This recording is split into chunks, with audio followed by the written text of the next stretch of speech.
She wakes up really early, 6 o'clock she has to wake up. Then she has to go fetch water until 10 o'clock.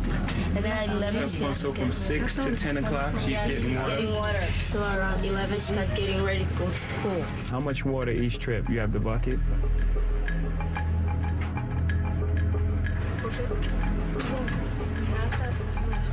So this is where she gets water. You have to get two of them? Yeah.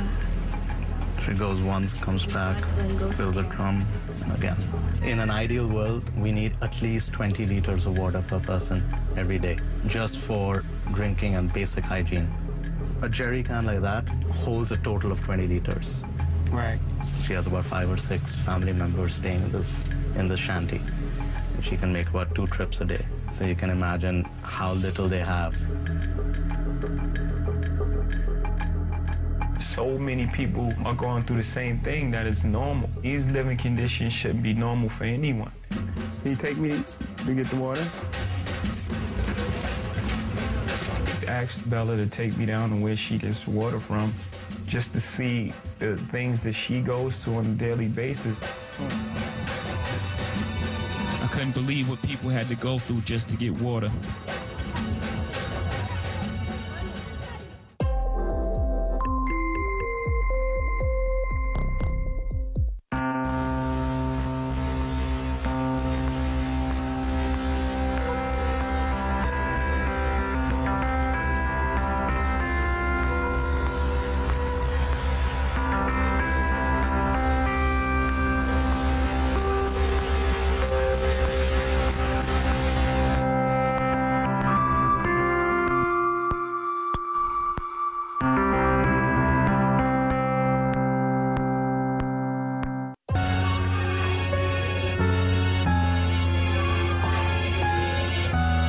You have to go as early as possible so that you're not jostling for the water. Millions of girls around the world do the same every day. This is the watering hole. I really thought she was going to take me to some type of well. What she took me to was this really small house. These people are fortunate enough to have the pipe coming into their house. And then people like her will come and they'll have to pay a premium. It makes your heart sad. You see the water that's so precious to her leaking down her neck and down her shoulder. Very difficult thing to watch. Tell her, take it down. Take it down. Put it down. I'm gonna help you out with this one. I'll try to carry the bucket. I moved about maybe 10 feet and I had to switch hands. What do you think? Very heavy. And the nearest source is more than half a mile away. You don't get the best grip with that. Yeah.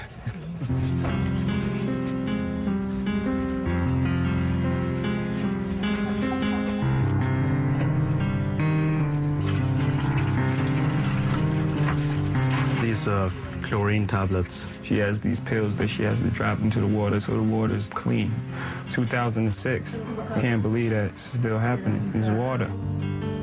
We're not talking about like luxuries. We're talking about most basic of needs, you know?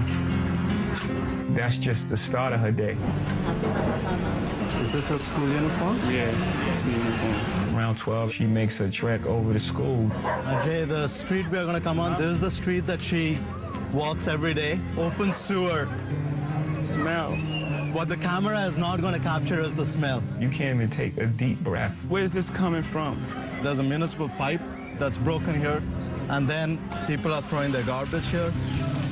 There is no sanitation facility.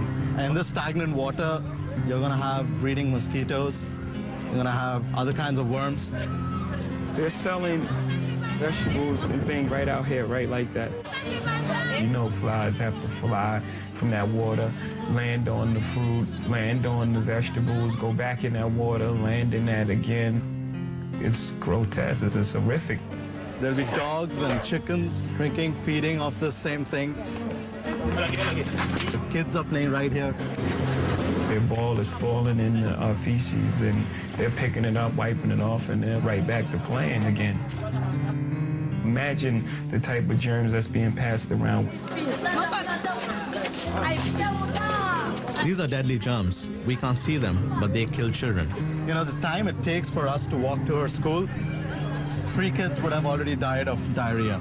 Around the world, nearly 2 million children die every year because of diarrhea. That's coming from unclean water or from poor sanitation. This is the entrance to the school. So they have to actually cross the sewer.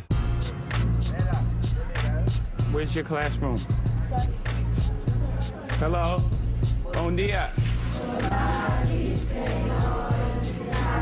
The schools are very small, and you see it's almost 2 people to each desk. Holes in the school roof, so again, when the rains come down, it's not possible to hold classes.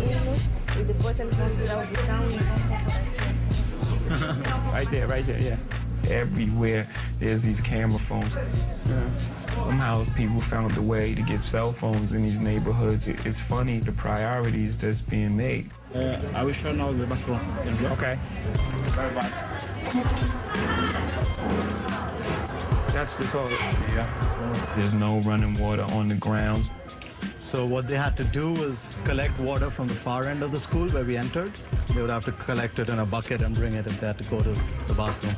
Throughout the world, 443 million school days are lost because children don't have access to water in schools and therefore are either dropping out or are suffering from diseases. Today is a special day. The kids have a new bathroom.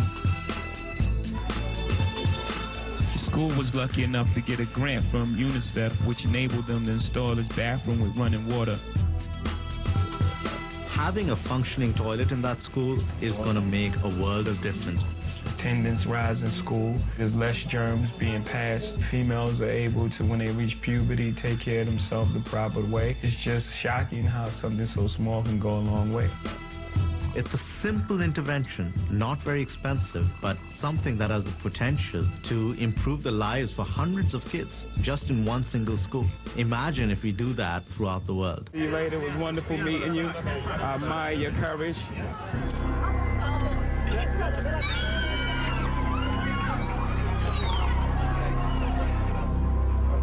What did you think? I mean, have you ever seen anything like this? Open sewers? Not even close, you know. In my business, we tend to always say that, you know, we're from the hood.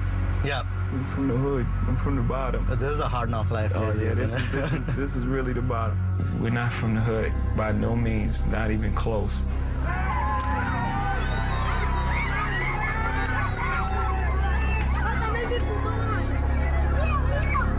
It's such a draining and heavy experience.